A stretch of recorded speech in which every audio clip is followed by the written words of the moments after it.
We are recording. Well, welcome again, folks. My name is Kerby. I've got with me Dr. Martin Ball. I know he just prefers Martin Ball, but we just want to welcome you to this conversation. Essentially, we thought we would have just a conversation, a dialogue.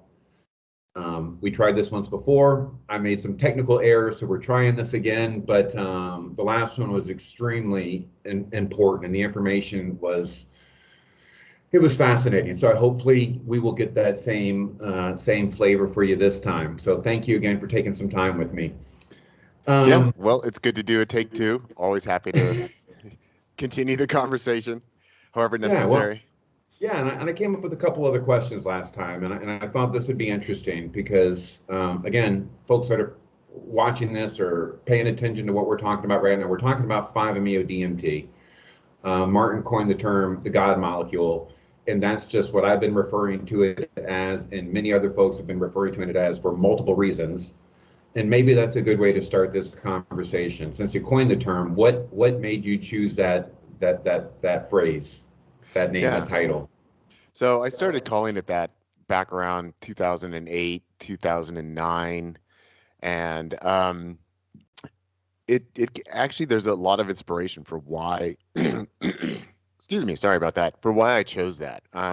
For one, especially back at that period of time, there was just there was so little knowledge around 5-MeO DMT that you could talk to people about 5-MeO DMT, and almost the universal response was people would come back and say, "So you mean DMT, right? You're talking about DMT." It's like, no, this is something totally and completely different. It shares those words, but it is not DMT. And in fact, in my opinion, and now this is actually fairly widely accepted, that I don't think there's anybody that's going to argue about this at this point. But at the time, I would tell people, no, this is way more profound and powerful than DMT. And that honestly, it just pissed people off because it's no, Terrence McKenna said DMT is the strongest, so you're wrong. It's like, no, actually, Terrence McKenna was really profoundly wrong about this. But anyway, even at that time, Rick Strassman's book had already been out for quite a while, DMT, quote unquote, the spirit molecule, and it was already widely known by that name. And personally, that's a name that I have never liked for DMT because it has all kinds of, it's very metaphysically loaded. It's very Mm-hmm. ontologically loaded by calling it the spirit molecule. But for one, calling 5-MeO DMT was a nice point of reference and comparison with DMT. Say, well, okay, well, if people want to call this DMT, they want to call it the spirit molecule. This one's the God molecule. We're not talking about spirits. We're not talking about any of this intermediary realm stuff. We're talking about the full package. We're talking about the big deal. And it's also a reflection of my own personal relationship with the word God. So I was one of these people that was not, I was raised in a secular materialist household. There was no religion, there was no spirituality. I had pursued my own path into interest in spirituality. You know, I was one of these self-identified, quote unquote, spiritual seekers. I went on, I got my master's and my PhD in religious studies. I was deeply interested in the question of, you know, do any of these religions have anything right, or is this all just a bunch of made up bullshit? And if there is anything right, what is it? And you know, where can we find it? And I also like to describe myself prior to my first 5-MeO DMT experience that I was a philosophical non-dualist, meaning, excuse me, if you asked me, do you think all of reality is ultimately one, that's one self-contained package? And I would have said, oh yeah, absolutely. And you know, having studied Buddhist philosophy, I could give you all kinds of philosophical arguments about why that was the case. You know, I'd studied Buddhism and found that it was very rational and very reasonable. It wasn't really asking me to believe a lot of things. And it said, look, this is the nature of being. This is the nature of consciousness. Um, so I was in agreement with that at a philosophical level, and I had had some experiences that I now would refer to as non-dual light experiences with mushrooms and things like that. But with my first full 5-MeO DMT experience, as this experience is starting within a number of seconds, I mean, even before I was exhaling, it was beginning and everything was dissolving into this pure white light of consciousness and being. the very first thing that came out of my mouth as this was happening was, "Thank you, God." Because Mm. from my egoic perspective, the thought process was, holy shit, God is fucking real. Like, this is fucking it. Like, oh my God, this is God. And by that, I do not mean dude with a beard sitting up on the clouds telling you what's right or wrong, and let there be light, and here's my moral code that we're going to put in stone. Nothing like that. It was that, which I would now describe as the non-dual experience, that actually there's only one universal consciousness and being, and that one universal consciousness and being is everyone and everything, including this very moment and this exchange that we're having right now. This is it. This is what this God thing is. And that it was me. It was what my true nature is, that we are all actually this universal consciousness, kind of confined to these little meat suits and bodies that have a personality that develops an identity that says, hi, I'm Kerby, hi, I'm Martin, I'm Jane, I'm Jack, whoever it may be. But ultimately, it's this one universal consciousness that is performing as all the different characters of being and the different embodiments of being. So at that point, after that experience, again, the ego comes back and I was like, holy shit, I think I just experienced God. Like, this is a real thing, that this universal consciousness and being is a real thing, and it's what everything is. So at that point, I became like super comfortable using the word God, and I would always tell people, whatever you think from your religions, I'm not talking about that. Okay, I'm not a religious person. I'm not trying to promote any given religion. So I like to call it the God molecule because I thought that was really convenient and also a little provocative. And especially, at this time in the psychedelic community, people are much more comfortable with the word God. But back then, it was always like, don't use that word. You can't say that. Don't say that. People get all pissy and get their panties in a wad about it.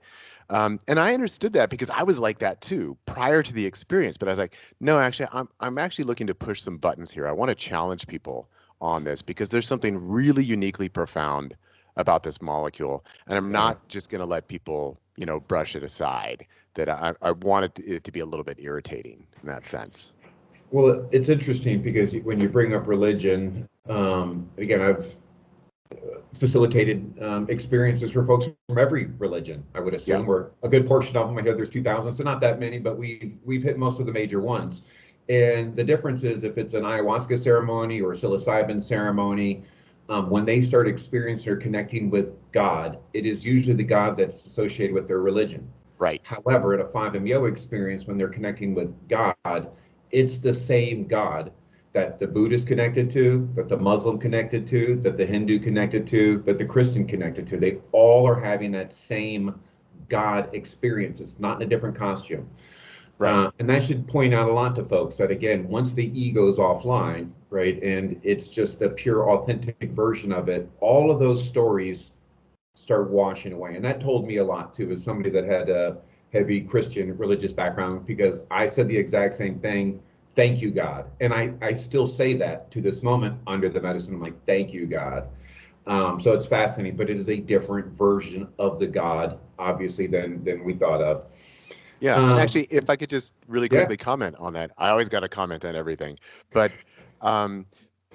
what's really significant here that you just mentioned is that at its core, what is so profound about the 5-MeO DMT experience is that full non-dual state is absolutely universal in the sense that Yes. anyone can access it. There's nothing particularly individualistic about it once you reach that level. Now, again, when we're dealing with like psilocybin, ayahuasca, and people say, yeah, I saw God, or I saw, Mother Ayahuasca, or I saw the spirit of the mushrooms, they're talking about some kind of projection within that mental space. And so it's usually clothed and garbed in particular forms.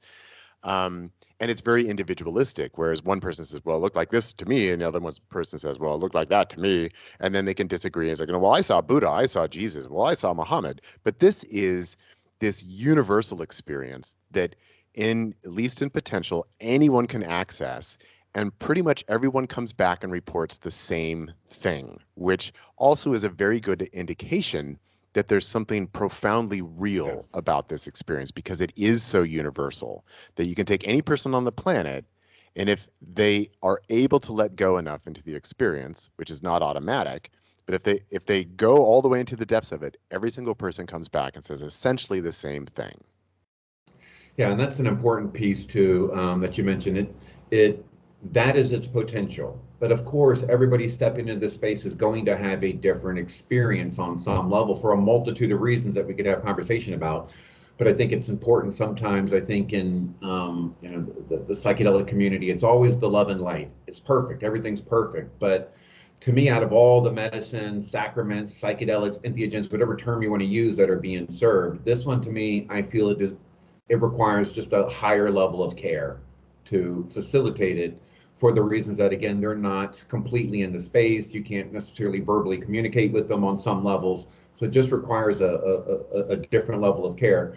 But I just like to say that because, again, some folks don't have beautiful experiences. Some folks have very difficult experiences. And then even a young lady I was working with for a year, it took about 4 or 5 experiences for her to have the God connection, right? And Yeah. we started calling it the spiritual car wash. I'm like, some of us just need to go through the car wash a little bit longer to get prepared for that space, whatever may be happening. But it's important to say that because I remember her level of frustration, like, I'm not meeting God. I'm not meeting Right. God. And it's Right. like, so it's the potential for everybody, I think. But like you said, it depends on some other factors. But out of all the common psychedelics, it has the highest propensity for that ego death experience for sure. You brought something else up too that I think's interesting and important. The DMT concept. So I was at the Arizona Psychedelic Science Conference, and I was speaking on 5-MeO DMT, and I had my little booth, and I had 5-MeO DMT up there. 90% of the people, that's not an actual statistic, but we're using that one. 90% of the people walk by, oh yeah, I've done DMT. I'm like, 5-MeO DMT? What's the difference? And the question I always ask them, what did you see? Right? As soon as we start hearing heavy visual terms or Right. visual experiences, we know that it's a different experience. And it's because of the receptors that 5-MeO is targeting. It's hitting the 2A receptors more than the 1A receptors. And I think that's why folks are having more of an embodied experience. It's more of a physical, energetic experience than this visual Terrence McKenna, I'm seeing the dribbling basketball elves. So it's interesting that, again, it's not as familiar for a lot of folks as I would have thought. I thought more people knew what 5-MeO was. It's more people now than previously, but there's still a learning curve, I think. Yeah. And it's even problematized. Um, like I like to keep track of like articles and things that are being written or shared within popular culture or media and things like that. And one of the access points for the 5-MeO DMT experience is the secretions of the Sonoran Desert toad, and also known as the Colorado River toad. And even there, I sometimes see it written in articles, excuse me, or even in books where it says toad DMT or frog DMT, and it's no, that you are not describing it correctly. And then even reverse wise, I've seen the pure molecule of 5-MeO DMT be described as synthetic toad venom, which it absolutely 100% is not. So there's still a lot of misappellation and misidentification that's happening within the broader culture. And so there still is a big education and learning curve around 5-MeO. And just to really sort of put this point home, that it's important to keep in mind that people who have even had experiences with DMT, when they finally do get an experience with 5-MeO DMT, they tend to be shocked, amazed, and astounded. So it's really important not to mix them up, that these are so profoundly different. And then you and I, being people who have experienced these things, yeah, we can actually ask someone, like they say, well, I don't know if I took DMT or 5-MeO DMT. And we can ask, okay, well, tell me about your experience. And you can tell just by the description what it Yes. was. I mean, 100%. it's obvious. There's never a question. There's like, well, that might have been 5-MeO. It's either it was 5-MeO or it was something else, unquestionably. Right. Yeah, there's no mistake. And back to the title again at that conference, Hamilton Morris was there, and he's got a great obviously a number of good videos out. One he has on the history of the Sonoran Desert toad. Great. He's got it's a couple in a series where he thought he found the guy that created the pamphlet. The guy was a fraud, found out the real guy. But it's a fascinating history of the toad itself because, from my standpoint, that was my original, medicine, so to speak. That was my original sacrament, learning to serve the toad. And it is a different process, similar, but a different process. But now we're really trying to, most of my talks now are really trying to encourage folks away from that. It's just under immense amount of pressure environmentally. Anytime we have an opportunity to commoditize things, we tend to do it and then just abuse it. And unfortunately, that's what's happened with that one. But it gets confusing because 5-MeO technically in the term is 5-MeO is also an NN dimethyltryptamine. So a lot of folks are NN dimethyltryptamine. They're both NNs. But anyway, Hamilton Morris has a great blip on what to actually call it. Nobody's listening. We're all going to keep calling it 5-MeO DMT. And then a lot of folks call NN or traditional DMT. But you hit a good point. They couldn't be more drastically different.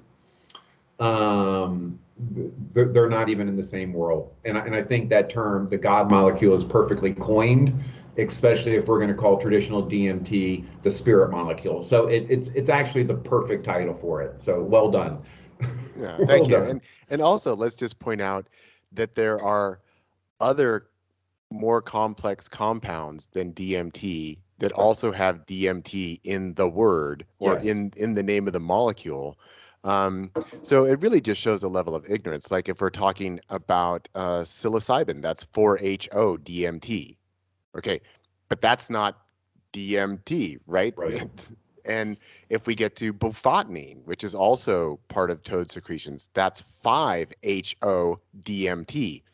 That is not DMT. It's Right. something different. This is kind of basic chemical knowledge that you might think that people in this psychedelic community would be more aware of, and that know that every atom that you add to a molecule changes it, makes it something different. I mean, this is what chemistry is. There's an entire science there. It's called chemistry. And we have different elements, and those different elements combine in different ways, and they make different molecules, and those different molecules produce different effects at a biological level. That's just basic biochemistry. And I'm not a chemist. I can't tell you all the ins and outs. I mean, we could get my dad on here, who is a chemist, and he could tell us like what it all really means at the chemical level. But chemicals they're not identical just because they share a couple letters. Yeah. That doesn't Know mean what that you're taking. much. Yeah. Know what you're taking is the lesson, and don't expect your facilitator to be a chemist. Yeah. They're probably not, but yeah, they're completely different experiences, and they need to be facilitated, obviously in different manners. But I want to ask you a question, and if you don't want to answer this, we can cut this out. I'm curious about your first opportunity as a facilitator. Now, obviously, what we're trying to do on this this chat is explain to folks what's coming up as far as the class. We've got the 5-MeO facilitator class starting in March, 6 months long. We've got a few more spots left, but the importance of this class is the reason that we're having this conversation, the importance of how folks can step into this safely, how to do it correctly, and how to prevent being more traumatized if you're coming in with trauma already. But that being said, I've always been curious if you're willing to share your first experience. The details fine, but I'm equally as interested in what it felt like you from an experiential standpoint. What was going through your mind? What was that process like? Yeah. Well, it all kind of came about very organically in a sense. So I went through my own process of what I like to call non-dual energetic reconditioning and reformatting that was kickstarted by my very first 5-MeO DMT experience, and then I was kind of in that process for the next roughly year and a quarter. And during that time period, I was going to the local Santo Daime church, drinking a lot of ayahuasca, returning to the Temple of Awakening Divinity, where I was served 5-MeO DMT, and I did that once a month or every 2 months. So over this time period of about a year and a quarter, that was deeply, deeply transformative for me. I did maybe 10 to 12 experiences with 5-MeO DMT, a lot more with ayahuasca, which I would primarily characterize as energetic processing. So in other words, I don't have a lot to tell you about what I saw or what insights, or, that wasn't what it was about for me. It was like this deep energetic processing that was taking place. And then all of that reached a point of conclusion where there was just this fundamental breakthrough and transformation that took place.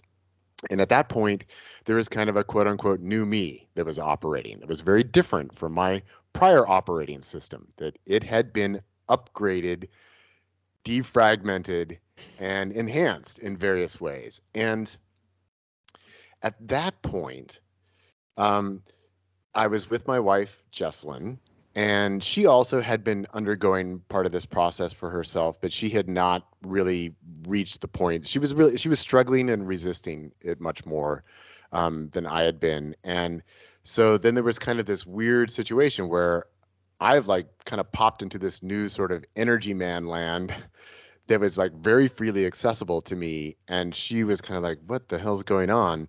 So we actually started working together with DMT. That's what we had at the time. I didn't have any access to 5-MeO.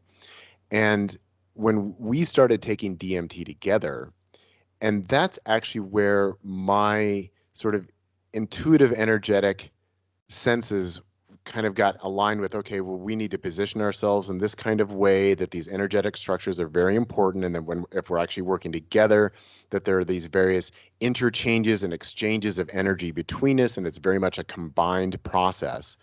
And also learned about working with various sounds and tones and all different kinds of verbalizations to kind of help accent and propel the experience along. So all of that was going on with my wife. And then right around this same time, I actually had a number of people who were contacting me about wanting to work with Salvia divinorum, which was something that I had also done a lot of work with at that point. And so people were coming over for Salvia divinorum. And then also I had developed this way of working energetically with an eagle feather. And so people were saying, hey, I want to get feathers. Like, okay, well, come on over and we'll do it. And even that was pretty profound. But then towards, I think it was probably the end of the summer of 2009, I finally found a source for 5-MeO DMT, and I ordered some online, and it showed up in my mailbox, and it was super easy and super cheap. And at that point, then some of the local people who had done either feathering sessions with me or salvia sessions, they asked, well, could I come experience 5-MeO with you? And even from that start, I said, okay, but just understand that I actually know that I'm not just facilitating an experience, but I'm actually very interested in working with people in that state energetically. And that my method of doing that is that I'm consuming it with you. And so I kind of set out the guidelines. And so my method of facilitation is very different from what anybody else is really doing. And that's also, it's not really what we're focusing on in the class. The energetics of that are still very important, but we are going to be looking at kind of this idea of what is just basic facilitation, like where are we starting from? What are the concerns? And this I would consider a far more advanced practice. But anyway, within that, I don't actually remember like who the first person was or how that went. I do remember a very early one, but I'm not sure if it was the first one. But then at that point, it was all just word of mouth, where I always kind of set it up with, I am never going to invite anyone to come take medicine with me. I'm never going to encourage anyone to take medicine with me. I'm not going to try and find clients. I'm not going to go out and try and convince anyone. But if somebody asks me, and if once I tell them, okay, this is how I work, if they say, yes, I'd like to do that, then we'll make this happen. But I will show just then one story. This was very, very early on, so it might have been within the realm of somewhere within the first person, but somewhere in there. So at that time, I didn't have like a room to do it in other than like the living room in the house that we were living in. And I would put a mat on the floor for someone, and then behind the person's head was the fireplace. And so I had somebody come over. Again, this was very, very early on, somewhere in the range of firsts, but not entirely certain.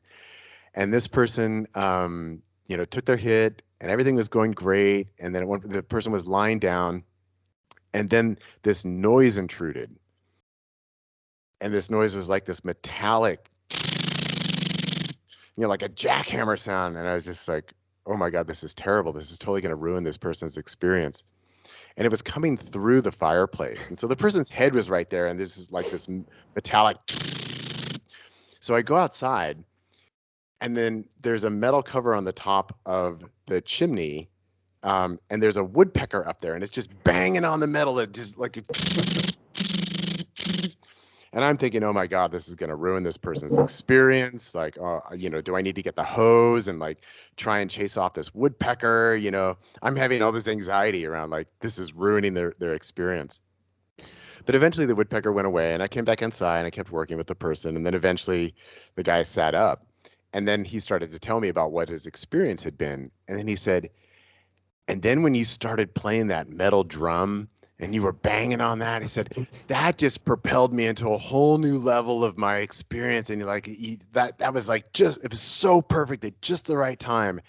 And that's one of the places where I really learned like, oh, so I might have my ideas of what I think is supposed to take place or what's ideal or not ideal, but actually you can trust that the whole system is organizing the experience, and that the more we let go and don't try and control and just focus on what needs to be attended to right here, the more you're actually going to be able to allow the process to unfold without any specific direction or interference. So that was a very important lesson for me early on.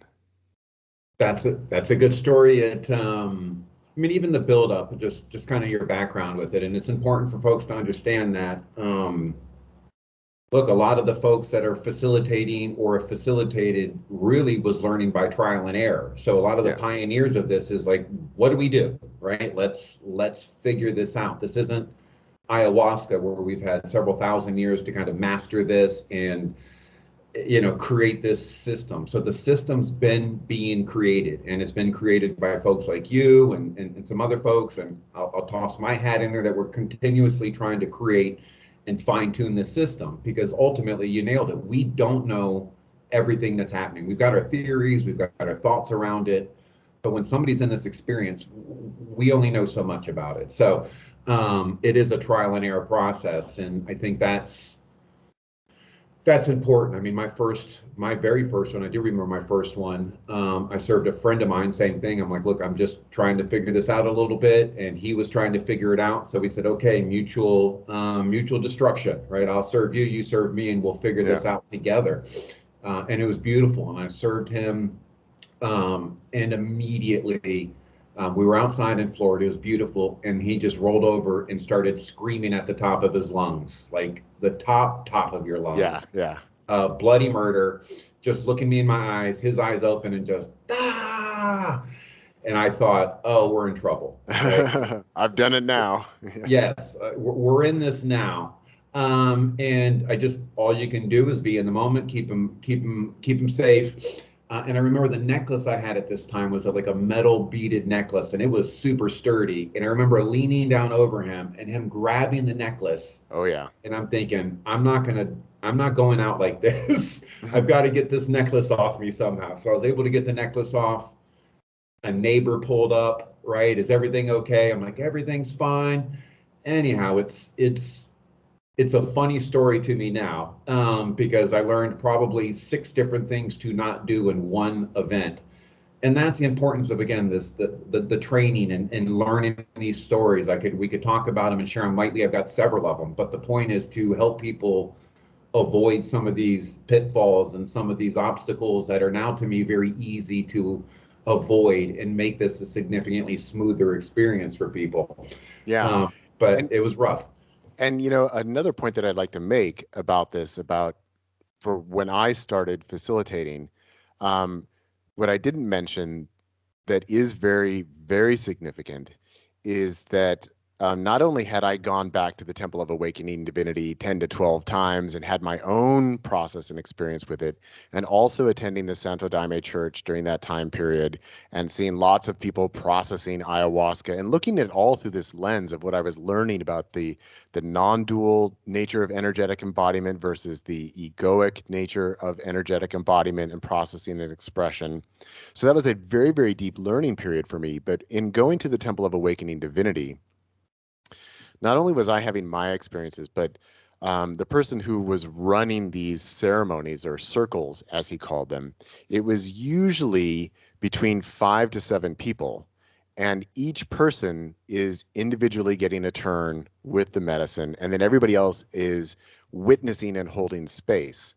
And so over that time period, I'd had the opportunity to see many different people experience 5-MeO DMT, and also very clearly, as we've kind of been talking about, noticing that, oh, their experience is very different from mine. Like from my first experience, and this is something we've talked about before, that with my first experience, it was so effortless, it was so easy, it was so overwhelmingly positive and profound.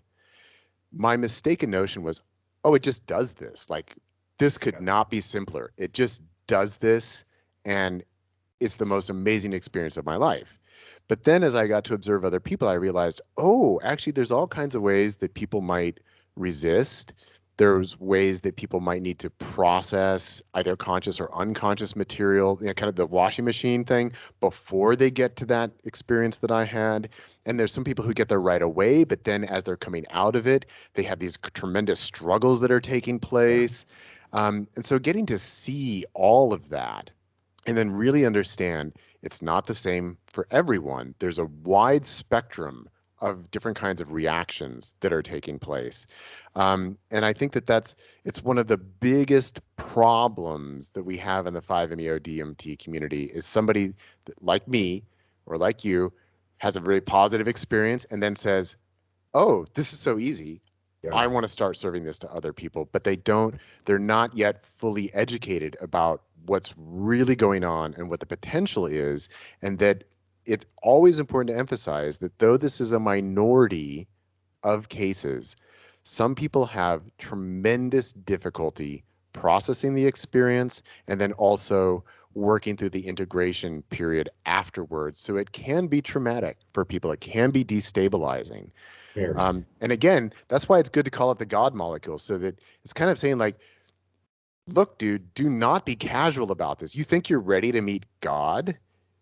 And the way I like to put it is, are you ready to encounter yourself as God? Because that's even more of a mind fuck. That's even more of an ego twister, to put it that way.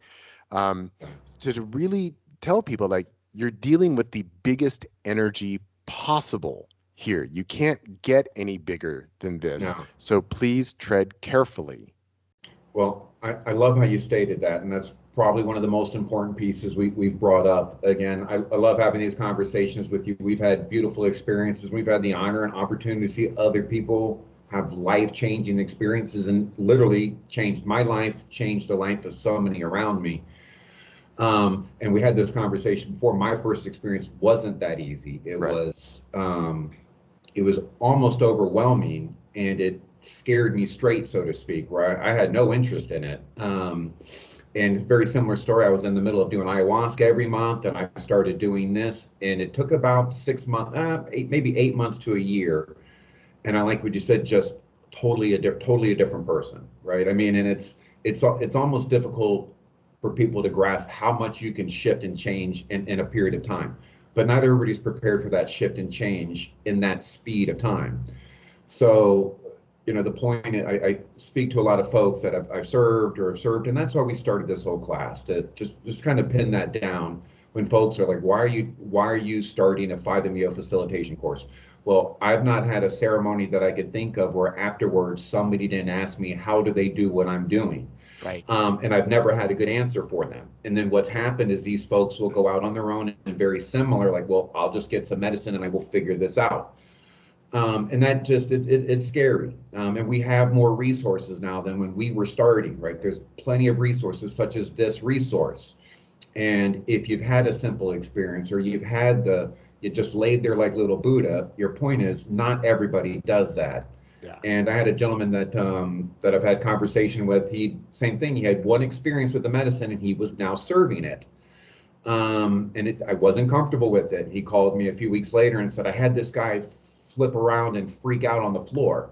That's unusual. And it's like, actually, that's very common, not unusual. And you would know that if you had the experience. So the question is, how do you keep those people safe?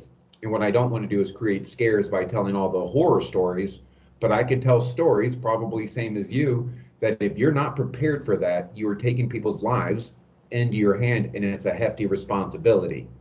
I mean, before I got on this call, I was speaking with a friend of mine that's a psilocybin facilitator that's going to join the class, and we're having the conversation. The difference is, if you're under psilocybin, I could say, Martin, just take a deep breath. Right. Okay, you're breathing, you're here, you're safe. It's psychologically, we need to help soften it and ground and work with you and keep you safe in that manner. Under 5-MEO, they can't hear you. There's nobody to say to take a different. So you are fully responsible for those people's safety. And it's something I take extremely seriously, and anybody stepping into this space should, because it's not just the physical safety, but we can shift into, again, not everybody is ready to have that experience.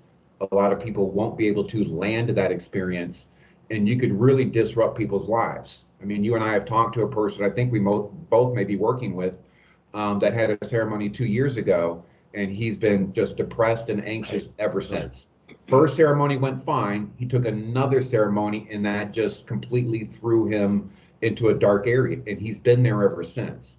This isn't an uncommon story. So anyhow, that's why we're having this class. It's safety first. We want to train people to be trauma-informed, entheogenic guides, understand what you're doing in the space, understand the medicine, start creating a relationship with the medicine. And that's something that we both have said we did. We were working with the medicine before I even thought about serving somebody. Yeah. Why would I give it to you if I don't even understand it, right? You need to understand everything you can about that molecule before you start putting in other people's laps. So that's the point of the course.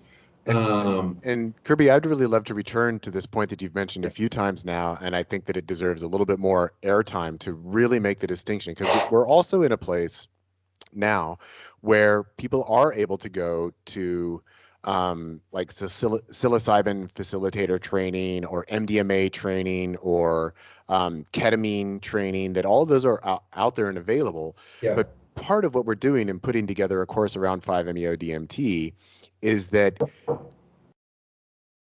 someone might think, well, I've gone through my training program with psilocybin, so I know how to facilitate a psychedelic experience. And again, 5-MeO DMT is different. It is profoundly different, because what happens, because what we're dealing with here is the full potential of the non-dual experience, where there is no subject there during that time period. And then there's all kinds of levels and gradations in between egoic awareness and full non-dual absorption.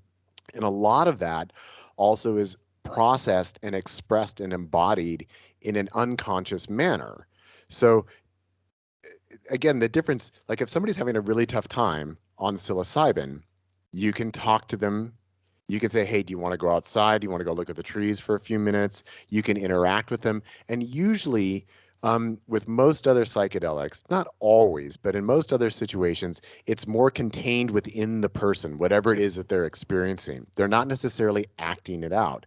But when we're dealing with 5-MeO DMT, people go into periods where either their ego is fully dissolved and is not present, and their body may be doing something that they're not aware of, or there are other situations where the conscious parts of the ego effectively go offline, but now there are unconscious parts of the ego that are acting out. So this is kind of similar to if somebody is in a completely deep state of sleep, you could say, hey, Kerby, wake up. If you're in deep sleep, there's no ego there, so there's no registering that somebody's talking to you, okay?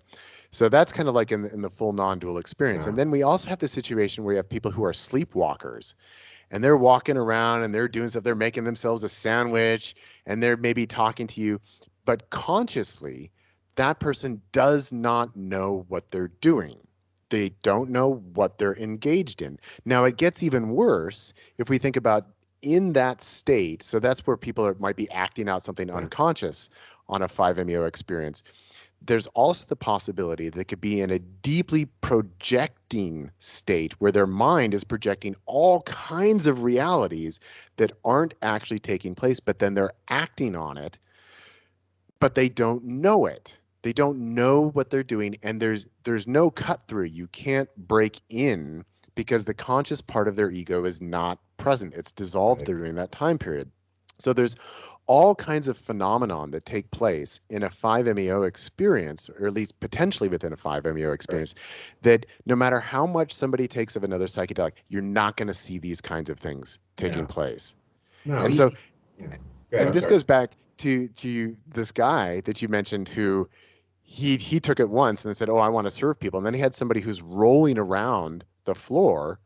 Well, that's the unconscious part of the ego that's acting out. And he says, oh, I've never seen it before. But like you and I know, totally normal. Not everybody does that, but it's also totally normal. And then there's, like you mentioned, the person reaching up and grabbing the necklace around your neck. That's another thing where people do act out. Sometimes they do reach out to their facilitator, and there might be some kind of violent projection that they're going through. There might be kind of a deeply sexual projection that they're going through, or it might even be a deeply religious projection where they're looking at you and like, you're Jesus or something like that, right? And all of this stuff is taking place and people don't know that they're doing it. Yeah. But this is a part of the 5-MeO experience. So we need to learn about what this is and also how to deal with it when it arises. Yeah, and you know, to me, I try to break it down in a couple pieces, right? Folks are like, well, what is the experience? And again, we'll go through this in the class and breaking it down. And I think the beauty of us having conversations and some of the other folks that are working with the classes, we may not agree on everything because we don't know everything. So it's okay to have opinions and thoughts, and there's different techniques and strategies, and that's the beauty. I'm excited to hear other people's thoughts on it. But we're in agreement in all this area in the sense that I think the first piece that is happening once you inhale, you know, for most folks, the facilitator is going to start pixelating, and then if you get the full dose and you're offline, you're offline. And at that stage, what is, in my opinion, what is happening is the most powerful, energetic, somatic release a human could have. And the analogy I've used several times, I think it's for most humans, it's the first time in their lives their body is relaxed enough, the ego is shut down, they're able to get back into a state of homeostasis. Their body's vibrating, all this old adrenaline, all the trauma, all the depression, all that. If everything's an energetic pattern, well, where'd it go? Well, you just shoved it down, and it's like we're garbage compressors and we're tapped out. In that experience, you will start seeing people move that energy. Even if they lay there like little Buddhas, you can watch the physical vibrations, the somatic release happening. And that's where you and I, to me, I find is like, as somebody that's done Reiki for years, I stopped doing Reiki outside of the space because to me, in the space, they're primed for energy work if that's the stage you're going to do, because they're already having this full energetic release. So that's a part of the experience that we don't talk about a lot, right? It's always, I met God, I had an ego death, I had this, that was incredible. But that piece alone, so even folks that maybe don't have the full experience, it's important for them to understand you for sure had an energetic release that you probably would have never been able to get elsewhere, because I still do the medicine a couple times a year purely for that energetic release. And mine's always heavy laughter or heavy tears, but that's just as heavy energy that's moving. So that's an important part of the process that most folks aren't talking about, but going from that somatic release to the first moment of being back online, folks don't even recognize that somatic release would happen, but a lot of folks will report, well, I feel lighter, I feel different. You just moved a lot of energy that you've been shoving down for the last 40 years. Must feel nice. So, but that's an important piece of the process. So I want to add my own emphasis on that, because this is another point where it's good to make a distinction with other modalities of quote unquote psychedelic therapy and things like that. So if you go in for ketamine MDMA or psilocybin. What the facilitator is going to do is say, okay, well, we want you to just close your eyes and relax and just go with your experience. And if you need to express some emotions, but just keep coming back into your internal state. And what we're going to do is we're going to have a nice bed for you here, and you're going to lie down, and we're going to put a blanket on you, and we're going to put some eye shades on you, and then we're going to watch you for the next 5 hours or whatever it is.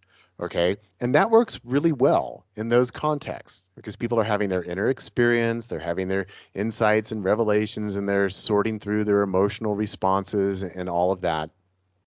But again, when we're dealing with 5-MeO DMT, the main issue is that this is a fully embodied energetic experience and process. So the attention to the somatics of it is primary. And as you say, some people will just lie there and then they sit up and they say, that was amazing. But honestly, most people are not going to just lie there. There's going to be all kinds of activity taking place within their bodies. And this is coupled with all kinds of emotional processing and expression. It might be accompanied by various forms of purging and releasing, which can be energetic and gagging or just flood loads.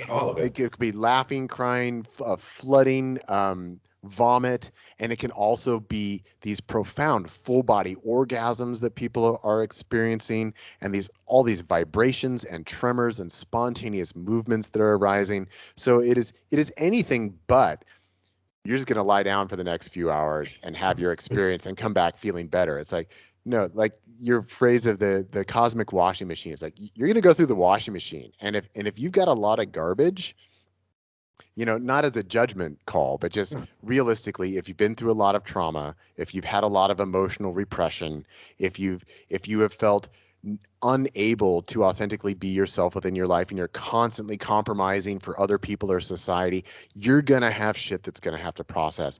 And the way it's going to do it is in your body. It's not just about, oh, I had an insight and now I feel better. It's actually, I felt all of that garbage coming through me and like the whole universe was turning inside out and it was cleansing me at this level that I never thought possible. Yeah. I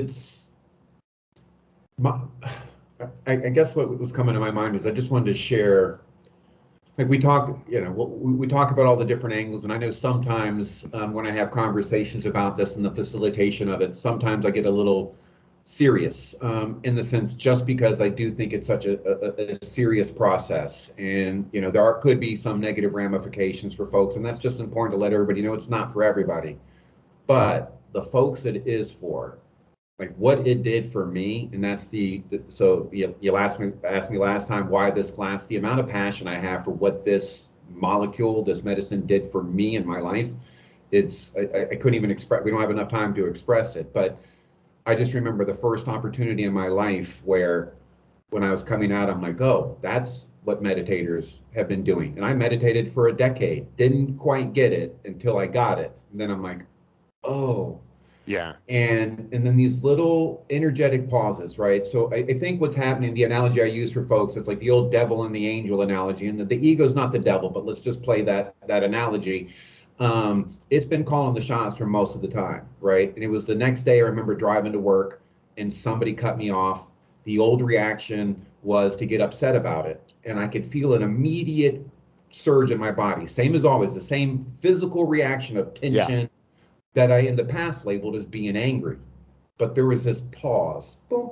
Oh, your body's reacting to what that person did. It didn't say you're angry. And it was the first time in my life I realized that these physical reactions are programmed reactions. He cut me off. My body's already reacting before I've even put any thought to it. Right. So there's no way I'm going to prevent that thought by having a thought of like, don't get angry when he does that. It's already happened in the body. The body labeled it. So that mixing with the first time in my life that I was able to actually just be. And what I mean by that is hyperactive ADHD my whole life, but to be able to actually sit still and be, just be, no thoughts. I don't think we talk enough about that. I have a lot of friends, we're in the spiritual community, we're doing all these different modalities. If we're not teaching people to have control over their mind, right? To settle their thoughts, to have some understanding that your mind is thinking constantly, and those thoughts have emotions tied to them, and you're experiencing those emotions, and it's the same thoughts you had yesterday. That's a program. So if you have no control of your mind, none of this work is going to do anything. Go to all the Aya ceremonies you want, not going to fix you. So we don't talk enough about that. And to me, this molecule, there's nothing that can provide that level of consciousness. And so to me, what happened is the angel part popped up, my more authentic self, my consciousness. Yeah. So now when the guy cut me off, instead of this guy calling the shots, it's like, hold on, are we angry? Are we? Or is that just how we reacted? So I've said in the past, I think free will is a myth, but I think you obtain free will or some level of it through being more conscious. And to me, there is nothing more powerful in its ability or power to increase your level of consciousness than this medicine. And that's how it saved me, and it saved a lot of the folks around me. So it is an important tool. When used properly, it can change so much, and the potential and opportunity for it to be used to change things for good is on another level. It just needs to be done right and needs to be handled with care. That amount of change so rapidly needs to be handled with care, right? The other medicines, it's a different process. So anyhow, this can be a game changer for the people that it's right for. Yeah, absolutely. Absolutely.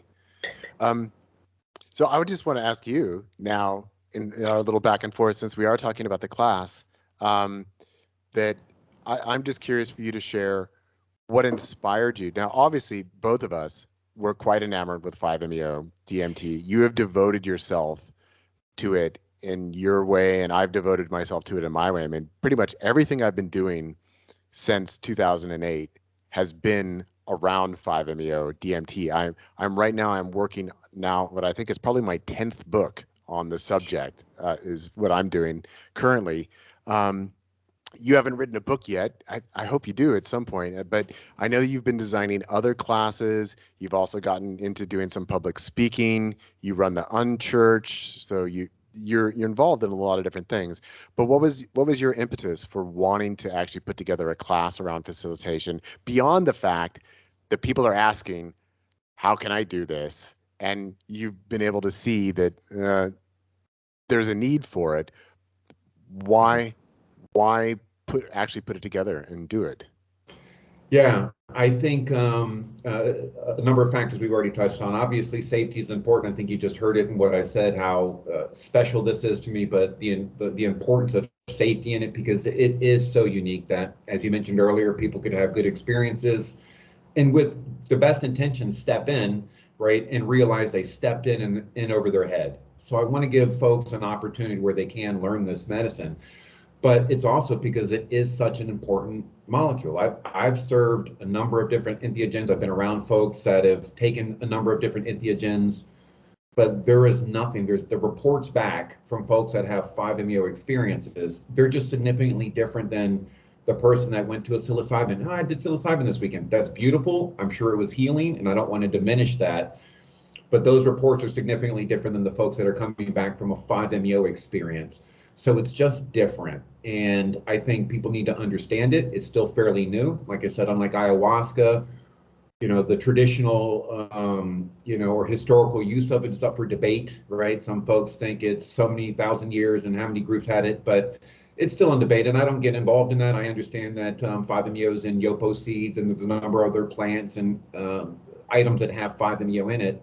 But I'm talking the modern era, Albert Most and the folks from the 80s, from toad venom to now. It's a new space still.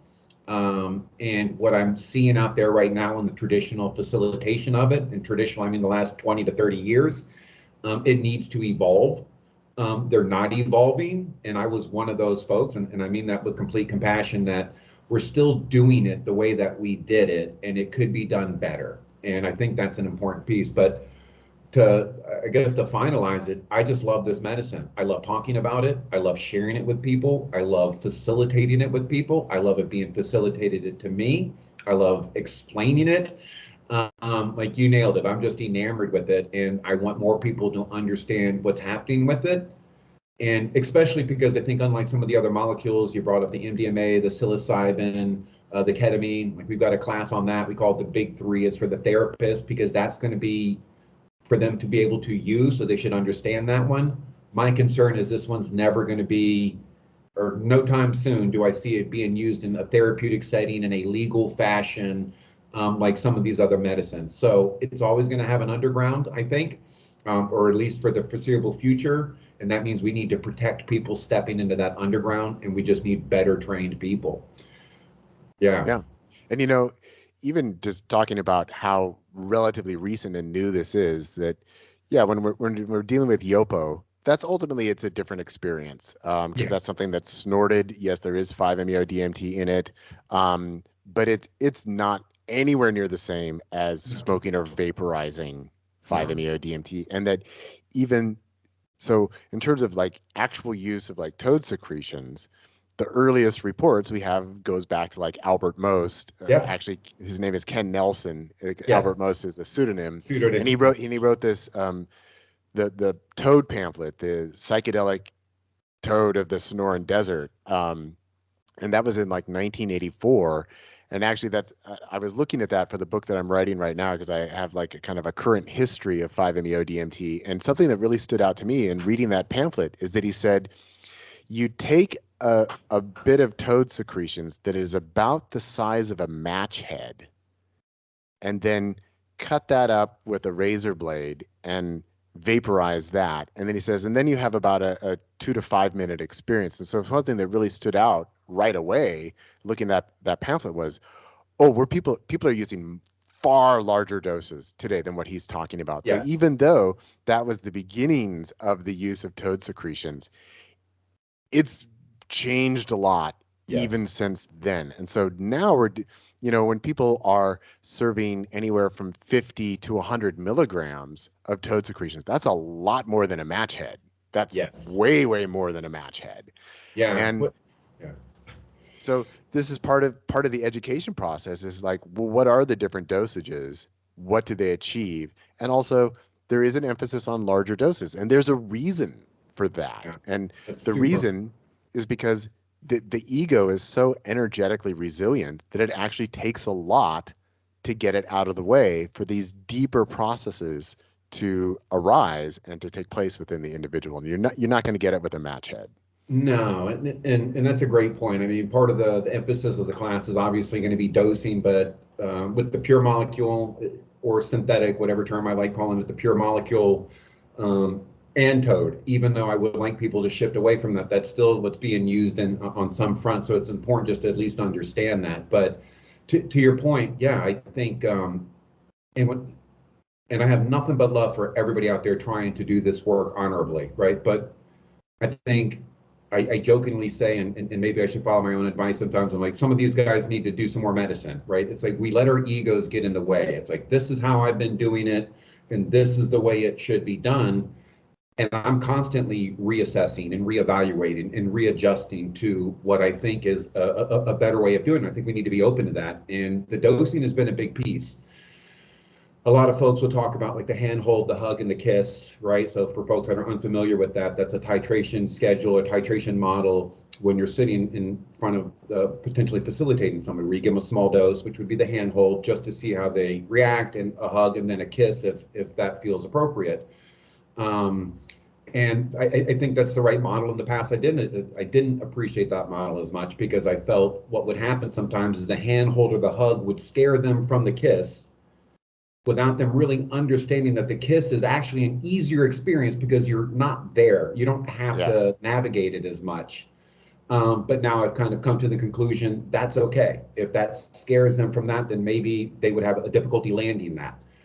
So the dosing is, for me, has dropped tremendously since when I was trained. We were trained on 90. I mean, so when I was with the traveling group, we would show up with 90s for everybody, right? Didn't matter who it was. And that's, to me, I've got issues with that too. I mean, you got to have some sort of uniformity, but if you do a good intake, are you sensitive to medicines? And there's some things that you could ask to really try to fine tune the dose to some level. But to your point, 90 could just be too much for some folks. And then you have folks that are having whiteout experiences where they just don't remember anything because it was potentially too much medicine.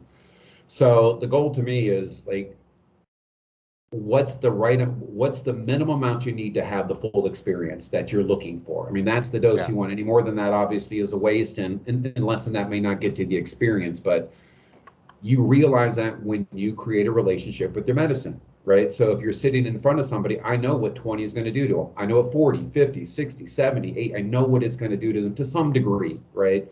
Not just for myself, but I've experienced it with 1,000 people.